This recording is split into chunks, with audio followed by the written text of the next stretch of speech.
सुनो, मुझे गहने कुछ कम लग रहे हैं। क्या बकवास कर रही हो? ऐसा कुछ नहीं है। 1 साल बाद देखा है तो ध्यान नहीं होगा।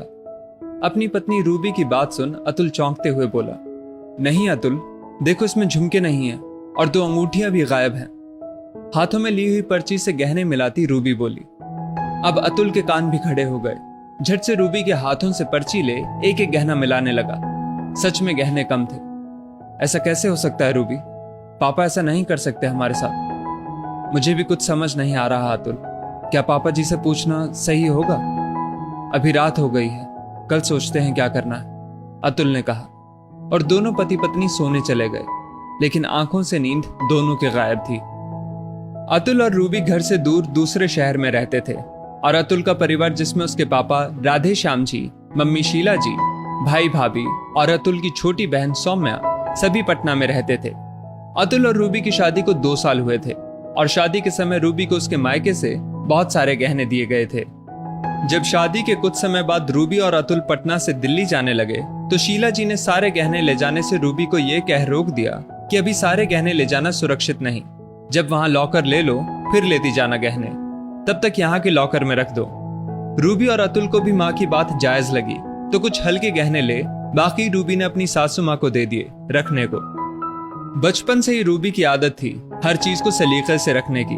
सारी रसीदें सब कुछ सहज कर रूबी रखती कि कब किसकी जरूरत आन पड़े। अपने गहनों का भी यही सोचकर कि याद रहे कौन से गहने किसने दिए मुंह दिखाई में और कौन से मायके से मिले, उसने लिखकर पास में रख लिया। दिल्ली जाकर अतुल और रूबी अपनी घर गृहस्थी बसाने में लग गए और 1 साल बाद वापस पटना आना हुआ।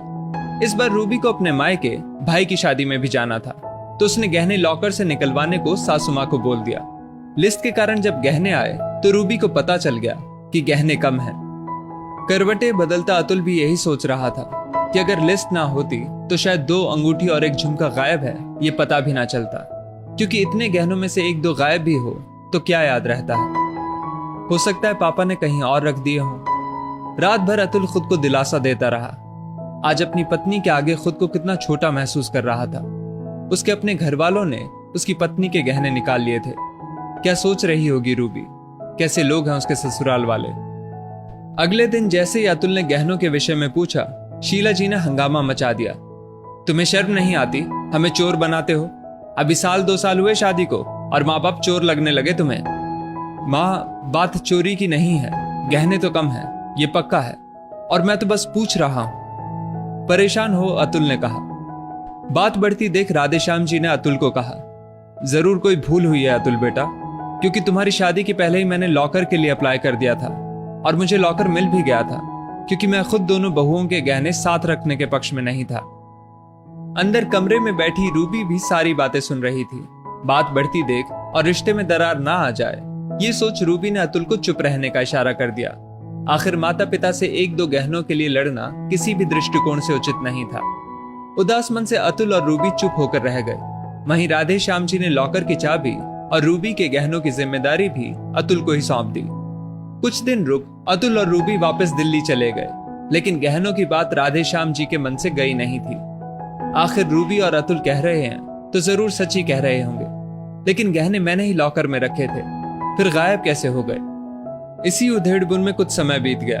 एक दिन शीला जी कहीं बाहर गई थी और राधे श्याम जी को किसी कागजात की जरूरत पड़ी। अलमारी में ढूंढते ढूंढते उनकी नजर कपड़ों के पीछे रखे डब्बे पे चली गई।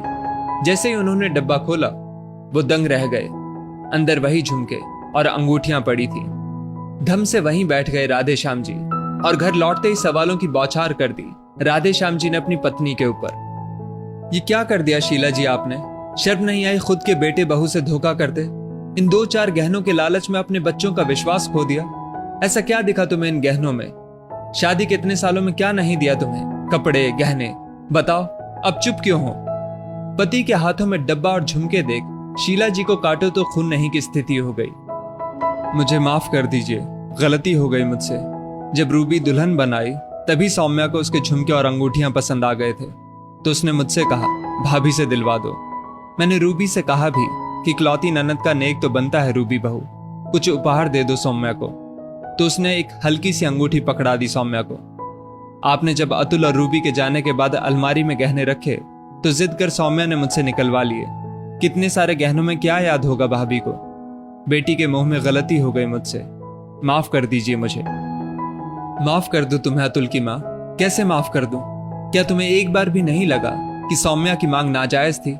सौम्या के हक के गहने मैंने पहले ही उसे उसकी शादी में दे दिए थे, और ये तो रूबी के पापा के दिए गहने थे जिन पर सिर्फ रूबी और अतुल का हक था।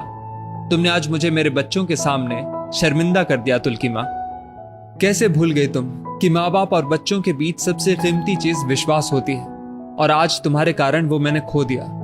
चाहे अतुल और रूबी समझदारी दिखाते हुए चुप रह गए, लेकिन दोबारा कभी विश्वास नहीं कर पाएंगे अपने पिता पर। आज मेरा विश्वास तुमने भी तोड़ दिया। क्या एक पल भी अपने पति के सम्मान की फिक्र नहीं हुई? कैसे अपनी बेटी की जिद अपने पति के मान सम्मान से ज्यादा प्यारी लगने लगी? शीला जी के लाख माफी मांगने पर भी राधे श्याम जी दिल से कभी अपनी पत्नी और बेटी को माफ नहीं कर पाए, और समझदारी दिखाते हुए ना ही कभी इस घटना का जिक्र उन्होंने अपने बेटे बहू के सामने किया, क्योंकि वो नहीं चाहते थे कि बेटे बहू की नजरों में उनकी मां का सम्मान कम हो। वहीं अतुल की मां अपनी बेटी के मोह में फंस अपने पति के विश्वास को खोने के लिए खुद को दोषी मानती रही। आज थोड़े से लालच के कारण एक हंसते खेलते परिवार में संदेह की दीवार खड़ी हो चुकी थी। दोस्तों, इस स्टोरी को लेकर आपकी क्या राय है नीचे कमेंट करके जरूर बताइएगा, और ऐसी और भी बेहतरीन वीडियोस के लिए हमारा पेज जरूर फॉलो करें। धन्यवाद।